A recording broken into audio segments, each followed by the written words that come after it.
We're EarthForce. We are a national nonprofit and the home of Environmental Action Civics. In field chats, you'll hear research-based, actionable tips and inspiring stories of youth-adult partnerships that empower young people to become environmental decision makers. Thanks for tuning in. Let's get started. Hello and welcome to Field Chats, Environmental Action Civics Essentials, brought to you by EarthForce.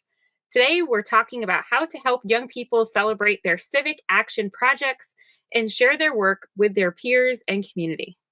My name is SJ, and I'm here with our awesome program team, Kristen, Alyssa, and Taylor, and we have Haley on the production side. Hello. Howdy. What's up, y'all?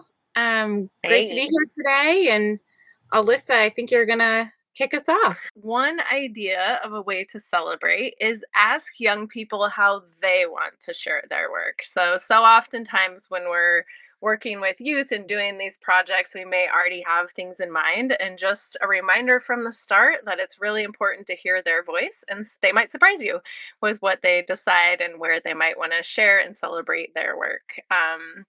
And so that's number one. Number two, maybe you want to think about getting published. Maybe it's an article in like a community space of sorts. Consider the old school newspaper. You could look at local social media spaces if that's your deal. Newsletters through organizations, maybe a blog or a Substack.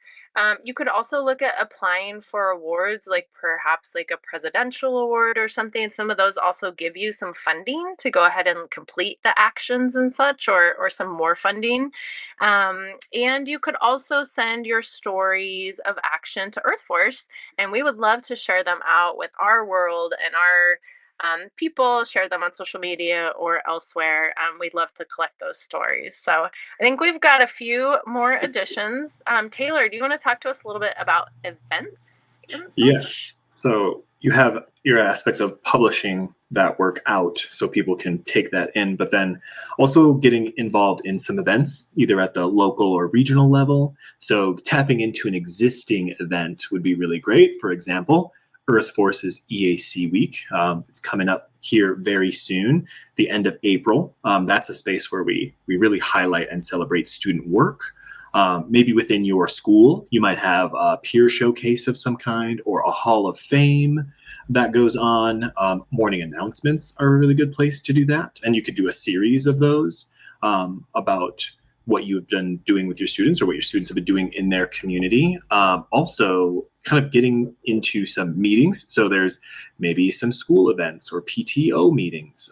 I've had students get invited to share at town board meetings or even school board meetings, because although those are kind of civic spaces to talk about the issues, and maybe you did that for the project, maybe that was your civic action project, was presenting at a town or school board meeting, but also maybe showcasing that work. I've had some students up in Estes Park get invited to the school board and also the town board, because those forums are in person, but also then streamed maybe over YouTube and then kind of stuck and posted on YouTube. There's also a lot of other community events, maybe a watershed or STEAM or STEM expo, a festival or a conference.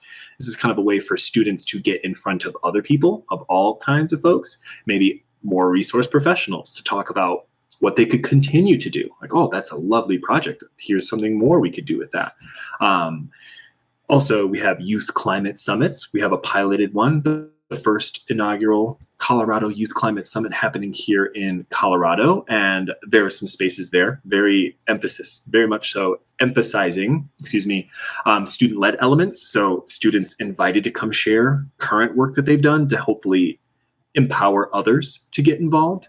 So those are some unique ways of tapping into existing events in your community. And I know, SJ, you have a couple kind of over on your side of the world.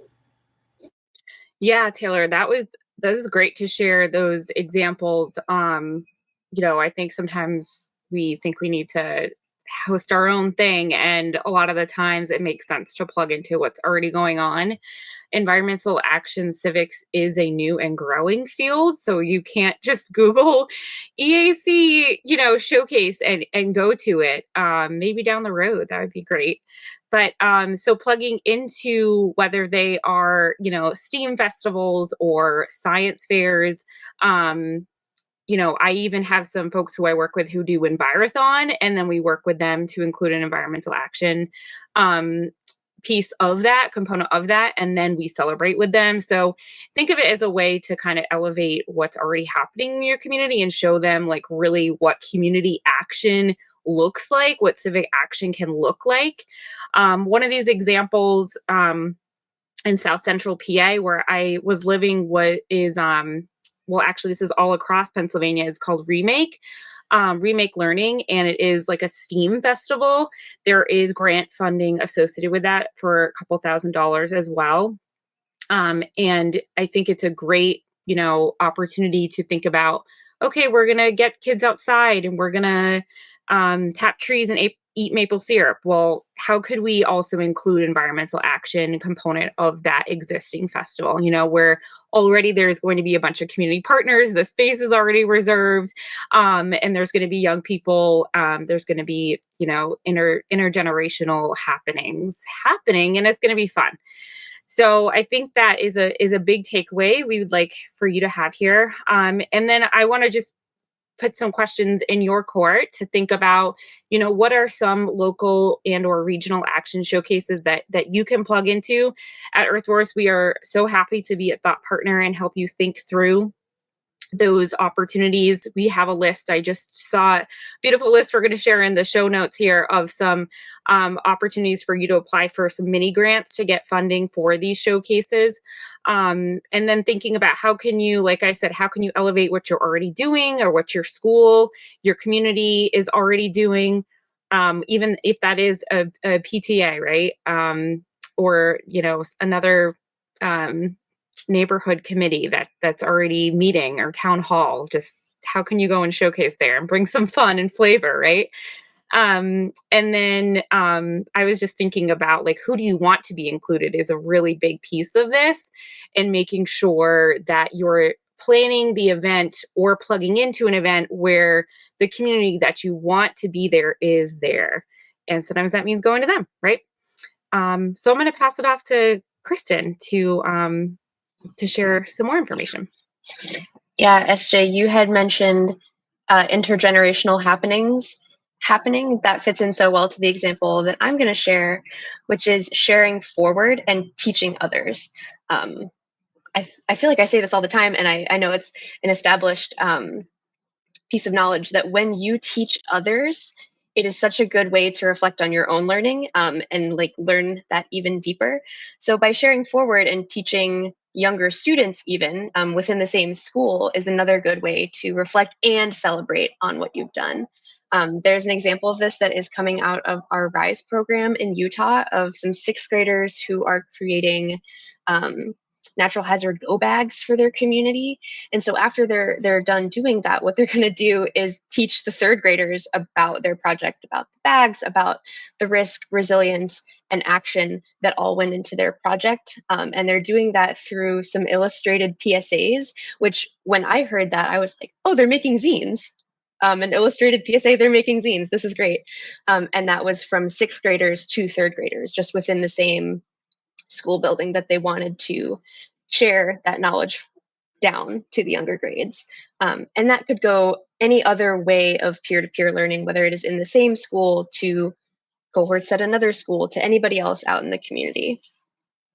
And so a few ways, Alyssa and Taylor and SJ, you all mentioned different ways of different modes of sharing out.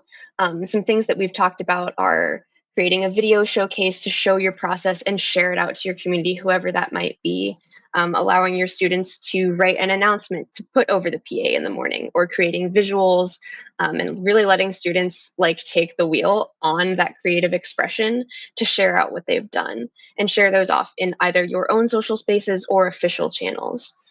We do have a fabulous resource that rounds all of those up. And that is in our Step 6, Reflect and Celebrate lesson plan. And this resource goes over reflecting on that experience, the writing phase, getting the word out, and then really preparing your students for that public facing, whether that is a presentation or a video, and where to present. And so that resource then will be linked in our show notes for you. And I think that is about all we have for today. So SJ, you want to take us out? Yeah, that's great. Thanks for summarizing that. Great. Yeah, and my team has heard me say this before. I think like a really important takeaway is like what you spend time doing matters, right? And so just making sure that you're including the celebration as a part of Environmental Action Civics is the important thing here. So thank you so much for tuning in today.